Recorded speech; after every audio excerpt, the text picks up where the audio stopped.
Javën e kaluar kemi të bashkë me përzigj një pyetësit, ku pyetësi thotë: "Asalamu alaykum hoxhë nderuar, a është hadith sahih ky?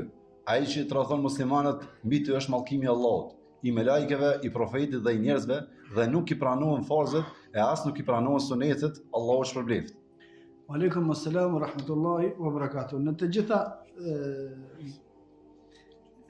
librat e hadithit në kërkim nuk kam gjetë që ky është hadith i pejgamberit sallallahu alaihi wasallam.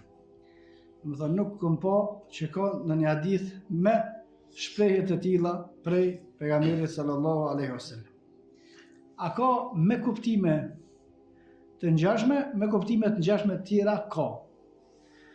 Men ghashana falese minna. Kush në mashtron neve nuk është prej neve. Kush e tradhton ato ka këto. Do të thonë ka plot hadithe të tjera që flasin për të keqen e tradhtisë.